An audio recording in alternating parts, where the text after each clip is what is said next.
अब प्रश्न उठता है कि इसमें हम लोग क्या कर सकते हैं।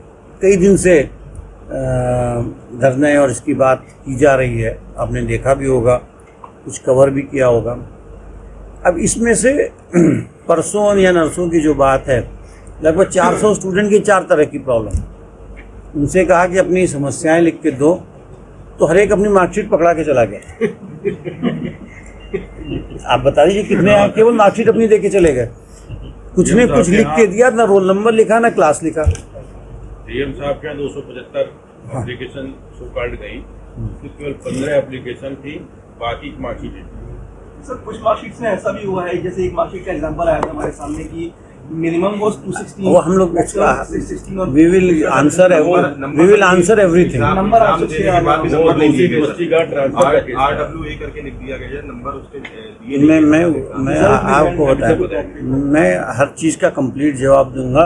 बाकी हमारे साथ बैठे कि किसी भी चीज़ को शर करने या बचने का मेरा क्लास में भी नहीं होता। कोई भी प्रश्न पूछता है उसका पूरा उत्तर देते हैं, चाहे कक्षा के बाद भी देते। ये देखिए बैठे हुए हैं, कक्षा के बाद रोक कर भी, तुम्हारा प्रश्न है तो उत्तर सुनो कैसे। तो अब इसमें जो हम लोगों ने आपको बताएं क्या किस तरह की प्रॉब्लम मुख्यतः रूप से आई। एक प्रॉब्लम ये आई कि छात्रों की उपस्थिति नहीं आई। बहुत से ऐसे कॉलेज हैं जो उपस्थिति भेजते ही नहीं। पिछले वर्षों से हमने इसको रोकना शुरू किया, जिसकी उपस्थिति नहीं होगी उसका रिजल्ट नहीं देंगे।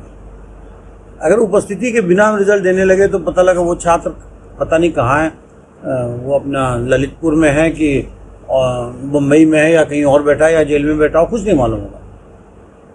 परीक्षा देने का प्रूफ सबसे बड़ा है उसकी अटेंडेंस, और ख़ास तौर से ऑब्जेक्टिव टाइप में तो और बड़ा प्रूफ है। सब्जेक्टिव में तो आप कह सकते हैं कि हम इसकी कॉपी से उसकी हैंड राइटिंग मिला के कर सकते हैं, और हमने कई मामलों में कॉपियों की राइटिंग मिला के देखा कि वो उसी ने परीक्षा दी है या नहीं दी है। लेकिन ऑब्जेक्टिव टाइप में यही नहीं कर सकते। और वैसे भी कहीं भी जाते हैं तो छात्रों से अटेंडेंस इज मस्ट, वही उसका प्रूफ होता है। उसी से कॉपी आइडेंटिफाई होती है कि ये नंबर की कॉपी इसकी कॉपी है। बहुत क्या कहें, अराजकता क्या कहें, बहुत से कॉलेज उपस्थिति भेजते ही नहीं थे, पहले भी ये था। पिछले वर्ष से बड़ी स्ट्रिक्टली इसको किया गया। उसके पहले भी नोटिस दिया उन्होंने, कुछ अपॉलॉजी लिख के दी कि आगे नहीं करेंगे। तो उसके पहले फिर कोरोना का पीरियड भी आ गया, तो ये सब भी था। लेकिन पिछले वर्ष से बड़ी स्ट्रिक्टली किया कि आप अगर कॉपी जचवाना चाहते हो तो आपको उपस्थिति देनी पड़ेगी, क्योंकि उपस्थिति क्लास में ली जाती है। इससे ये भी पता लगता है कि वो छात्र सबके साथ बैठा है कि कहीं और बैठ के उसकी कॉपी लिखी जा रही है। इस बार भी ऐसा ही कुछ कॉलेजेस ने किया। और उसके बाद अच्छा, हमारे यहाँ से जैसे ही नेक्स्ट डे उनको मेल चला जाता है कि आपकी अटेंडेंस नहीं आई, आप अटेंडेंस दीजिए। अब उसका कोई जवाब नहीं। आप खुद देखिए कैसी समस्या और किस तरह की अराजकता के बीच में हम थोड़ा सिस्टम लाने की कोशिश कर रहे हैं। विद्यार्थी आइडेंटिफाई किए गए जिनकी अटेंडेंस नहीं। हाँ बता, एक मिनट बता, एक थोड़ा सा बताता हूँ, एग्जैक्ट अभी बताएंगे। तो ऐसे में एक नोटिस दी, 4 दिन बाद फिर नोटिस दी, 5 दिन फिर नोटिस दी, कोई जवाब नहीं दे रहा। ऐसे में रिजल्ट रोकने के अलावा और क्या उपाय बता दीजिए। तो पेनल्टी भी लगाई है कॉलेजेस पे। पेनल्टी पिछले वर्ष की थी जिन्होंने बाद में दिया था, लेकिन अब रिजल्ट तो रुक, समस्या पेनल्टी उसकी नहीं है, रिजल्ट रुक गया ना। अब वो छात्र कहते हैं कि हमारी रिजल्ट क्यों रुका, हम तो बैठे थे परीक्षा में। उसकी ये बात भी अपनी जगह सही है, उसने तो परीक्षा दी है, लेकिन जिस कॉलेज ने आया उसने उसका अटेंडेंस शीट भेजी ही नहीं। तो अब हम कैसे जाने, छात्र के कहने पे देखना तो संभव नहीं है। कौन से कॉलेज सर इसके लिए कॉलेज दोषी रहेंगे या छात्र? नहीं, इसके लिए तो अधिकतर कॉलेज ही दोषी रहे, इसके लिए मुख्य रूप से कॉलेज ही दोषी है। नहीं सर, पत्राचार के बाद भी अगर कोई अटेंडेंस नहीं भेज रहा है, हाँ, तो जैसे लास्ट ईयर आपने कुछ कॉलेजेस पे पेनल्टी लगाई थी, अभी आपने बताया 3-4 बार उनको मेल किया जा चुका है, रिमाइंडर भी भेजे। हाँ, सब कुछ कर रहे हैं। लेकिन मैं कह रहा हूँ, वो तो एक आप जो कह रहे हैं वो तो अभी हम संख्या भी जेपी देर बताएंगे, लेकिन रिजल्ट तो रुक गया ना। हल्ला तो इसी बात पे कह रहे हैं कि रिजल्ट रुक गया, हमने तो परीक्षा दी है। यहाँ पे क्या सर मेन कॉलेजेस के नाम बताएंगे जो लोग इस तरीके की चीजें कर रहे होते हैं कि सेवरल रिमाइंडर, तो उसके लिए दोषी है। आप नाम क्या बता रहे हैं? ये तो बताया सकता है। हाँ जेपी। अच्छा, एक चीज मैं फिर एक चीज और क्लियर कर दूं कि जब इस तरह से रिजल्ट डिक्लेयर होने के बाद रुके, पहले तो वो सोचते हैं कि होगा, तो फिर कुछ कॉलेजों ने देना शुरू किया और उनके रिजल्ट पिछले 4-5 दिन में बहुतों के आ गए। लगभग 3000 के रिजल्ट छात्रों के रिजल्ट घोषित। जेपी बताइए डिटेल। हाँ, बता रहे हैं, वो भी बता रहे हैं। सर अभी जैसे बार रिमाइंडर के बाद स्टार्टिंग में कितने लोग थे पहले आप ये बता दें। स्टार्टिंग में हम लोग करीब 70 से अब कॉलेजेस के थे जिनके अटेंडेंस नहीं आए थे। हाँ, तो उसमें ज़्यादातर अभी जब ये उनके रिजल्ट्स आने जब रोकी गई मेन एग्जाम के बाद, एक डिले होने का कारण ये भी था कि हम कॉलेज से परसुएट कर रहे थे कि आप अपने उपस्थिति पत्रक हमें मूल दीजिए। ये 70 कॉलेजेस ऐसे थे जो नहीं दे रहे थे अटेंडेंस, जो मिस किए हुए थे, नहीं मिस थे, मतलब पहली स्टेज में नहीं दिया था, बाद में उसमें से कुछ ने दे स्टूडेंट्स दिया इस पे करीब अराउंड 5000 आ रहे थे शुरुआत में। जी और फिर रिमाइंडर के बाद अभी जो कितने हाँ, तो रिमाइंडर के बाद अभी हमारे पास स्टिल आज के डेट में 16 कॉलेजेस के अभी भी नहीं बने। कौन से कॉलेज ये है नाम बताना चाहिए कि नहीं बताइए? बिल्कुल नहीं सर वो कॉलेजेस अगर आप नाम नहीं बताएंगे तो फिर यूनिवर्सिटी को टारगेट किया जाएगा। अगर यूनिवर्सिटी को तो वैसे ही कर रहे हैं, नहीं कर बिना कुछ कारण के भी कर रहे तो हैं। सर कहीं घूमते फिरते जालौन से घूमते यहाँ चले आया कर रहे हैं, यहाँ कर तो रहे हैं। इसीलिए ना सर आप नाम नहीं बता रहे हैं। अरे तो नाम कोई छिपा तो ना, लेकिन सैंक्टिटी आप जर्नलिस्टिक इससे बताइए कि हाँ, नाम सर, तो ये उचित जरूरी है कि है नहीं सर। है। नहीं बिल्कुल है, गुड सर। सूची जारी करिए हम एरिया सूची जारी ये सब है, है, हर उनको चीज। कई बार उनको remind- है, प्रेस को दीजिए ना आप तो सूची नहीं, जारी। नहीं। जिले का चलित के आज तक 16 चलिए 2-3 के नाम जिसमें मैक्सिमम वाले 2-3 को बता दिए। इन 16 के नहीं सर फिर तो पार्शलिटी हो जाएगी। फिर वो कहेंगे कि मेरे बता दिए, आप उनके छुपा लिए लिख आप। दीजिए जो है। तो हम आप आपको डेटा अथॉरिटेटिवली बता रहे हैं, आपको इस पे देखिए, अब 2000 रुके हैं अभी है। एरिया वाइज हम बता, अभी हमारे चलो पास जिले ही बता के। पुरारा हमीरपुर से एक कॉलेज है, वहाँ पे 224 के अभी स्टिल पेंडिंग है। कहाँ से पुराना पुरारा हमीरपुर। पुराना हमीरपुर बिजना से एक है, वहाँ 221 के अभी हैं। बिजना झांसी है टेरौली के पास। महोबा में एक कॉलेज है, वहाँ से 104 के हैं। मौरानीपुर में एक कॉलेज है, वहाँ 158 के हैं। ये मैक्सिमम वाले हैं, बाकी जगह कहीं पे 27 है, कहीं पे 65 16 है। में से सरकारी कितने और प्राइवेट कितने कॉलेज हैं?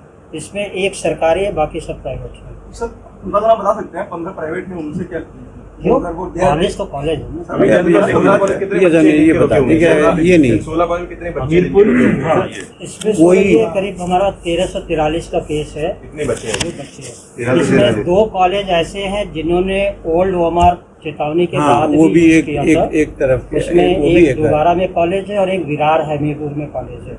मतलब ये भी देख लीजिए कि अपने ओल्ड OMR यूज कर रहे हैं, अब हमारा पूरा की तो न्यू OMR पे बना हुआ पुराना, अब हाँ, उसके लिए गलत प्रोसेस चल रहा है। जो हम टेम्पलेट बनाते हैं स्कैनिंग के लिए, अगर आप पुराना फॉर्मेट यूज करेंगे तो वो एरर देगा। डेफिनेटली तो एक कॉलेज ऐसा है जिसने 26 days examination means continuously several reminder personal phone करने के बावजूद भी परीक्षा नियंत्रक कार्यालय से 26 पेपर में उसने ओल्ड OMR यूज किया। नाउ यू डिसाइड की सर आपने एक बोला हमीरपुर का कुरारा, झांसी का एक दूसरा बिजना, कॉलेज है, उसने 3 फिर दूसरा थोड़ा रिपीट कर देंगे वाले सर? के तो आ चलिए जाते जी, हैं। आ तो ये गया। थोड़ा रिपीट कर देंगे सर? हमीरपुर कुरारा में कितने हैं बच्चे हैं?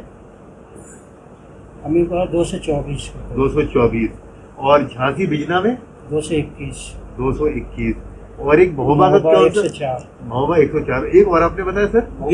मौरानीपुर में 158 मौरानीपुर। चित्रकूट एक है 97। सरकारी वाले किसी जगह कॉलेज है? अरे अब छोड़िए, जब आप विश्वास सर, शब्दों अभी पे विश्वास नहीं करते क्या? आप इस जगह पे तो विश्वास किससे करते परीक्षा करा रहे हैं? किसकी? नहीं, अगर वो उपस्थिति दे देंगे, उपस्थिति दे देंगे तो उनका रिजल्ट निकल रहा है, जैसे बताया कि हो रहा सर, सर, है। सर। अब जब रोका क्या तब ला रहे हैं नहीं, उपस्थिति। ये तो सर वो वाला हो गया जो उपस्थिति वाला जो फेल हुए छात्र। अब आ रहे हैं ना, एक एक करके आइए सर तो। देखिए सर, हाँ, विद ड्यू रिगार्ड्स मैं ये कहना चाह रहा था कि जैसे ये कॉलेजेस हैं, हाँ। इनके नाम अगर उजागर हो कम्युनिस्ट 16 हाँ। और वो कहते हैं मीडिया में आए तो एटलीस्ट वो शर्मिंदगी होंगे कि भैया हमारी वजह से बच्चों का वो हो रहा है। अब तो ठीक है, अगर that- जरूरत पड़े तो वो भी करेंगे, चूंकि लेकिन अब एक प्रेशर करने से आने लगे हैं बहुत सारे। जैसे 5000 में से 3000 के ऑलरेडी आ चुके हैं, हम लोग रिजल्ट इसमें आप एरिया छापेंगे तो आप समझ जाएंगे कि सर बताएंगे हाँ, हाँ हाँ इसमें भी आ रहा है। क्या क्या हाँ RDWA सब जो लिख के आ रहा है वो इसी इन्हीं के RDW RDW result result detail marks wanted. Marks wanted है, मार्क्स इसके मार्क्स ही नहीं आए ये तो ना सर ये चीज, लेकिन बच्चे प्रेशर देंगे ना स्कूल वालों को, आप भी तो दीजिए आकर के हमारा इस वजह से रुका हुआ है। बच्चे तो सोच रहे हैं कि व्यू के लेवल से गलती हुई कि हमारे नाम नंबर नहीं इसीलिए दिए तो गए। बताया प्रेस कॉन्फ्रेंस, इसी से बता रहे हैं ना। हम वो भी कर देंगे जरूरत पड़ेगी, क्योंकि उन्होंने देना शुरू कर दिया है।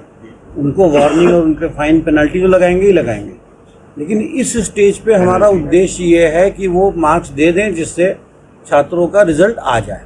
इस समय फोकस इस बात पे है कि रिजल्ट डिक्लेयर हो जाए, और रिजल्ट डिक्लेयर करने के जिस दिन अटेंडेंस दे देंगे उसके 2 दिन बाद उनका रिजल्ट आ जाता है। तो ये एक पहली समस्या हमने कहा जिसकी अटेंडेंस न होने। दूसरी समस्या जो है वो मैंने पहले भी जिक्र किया, कुछ यूनिवर्सिटी लेवल पे कुछ टेक्निकल एरर्स की वजह से जो कभी कभी आप एक आध मार्कशीट ले आते हैं कि ऐसा कैसे हो गया। इसका कारण एक तो टेक्निकल एरर्स हो सकती है, दूसरा कारण जो फॉर्मूला बनाया गया मार्कशीट बनाने के लिए उसमें जैसे छात्र कह रहा है कि हम प्रैक्टिकल में कैसे फेल हो गए, हमने तो प्रैक्टिकल दिया ही नहीं। लेकिन जैसे कि मैंने बताया कि निर्णय सरकार की तरफ से भी यही था कि कोई प्रैक्टिकल नहीं कराया जाएगा, उसकी थ्योरी के अंकों के आधार पर वही परसेंटेज उनको प्रैक्टिकल में दे दिया जाएगा। तो नेचुरली नहीं दिया तो भी फेल दिखाई देगा। तो ये एक जो अक्सर सवाल उठाते हैं, हमने तो परीक्षा दी ही नहीं और तब भी हमें फेल कैसे कर दिया। तो लेकिन ये जो सिस्टम बना, इसीलिए मैं शुरुआत में कहा कि इस सिस्टम से बहुत सारी प्रॉब्लम उत्पन्न हो गई, क्योंकि परीक्षा किसी का पास इतना कम था कि उसके पास के भी बराबर नहीं पहुंच पाया वो। इस तरह से कई चीज़ें करने से छात्र ये कहते हैं कि हम फेल क्यों हो गए, हमने तो परीक्षा दी नहीं, परीक्षा नहीं दी थी इसलिए हमें पास ही करना। लेकिन पास करने का कोई बेसिस हो ना, तो बेसिस वॉज कि उनके बाकी थ्योरी में जो परसेंटेज मिला है वही परसेंटेज इसमें दे दिया जाएगा। ये सभी जगह पूरे प्रदेश में फॉलो हुआ। अब इसमें जो है टेक्निकल एरर्स कुछ हैं, जैसे बीकॉम में हुआ, आज भी कुछ छात्र आए थे, हमने कहा देखो टेक्निकल एरर तो एक एक इंडिविजुअल केस ही सॉल्व होगा। उनको ये कहा गया कि अगले 1 हफ्ते में आप आते रहिए, अपनी टेक्निकल प्रॉब्लम बताइए इसके साथ, और उसको करेक्शन जो होगा वो कर दिया जाएगा। उसमें कोई प्रॉब्लम नहीं, उसमें कोई शुल्क नहीं या कुछ भी नहीं। ये उस तरह से नहीं है कि आप 500 उसके लिए जमा करो और ना करो, उसमें नहीं। जो भी टेक्निकल एरर है वो हम लोग ऐसे ही करेक्ट कर देंगे।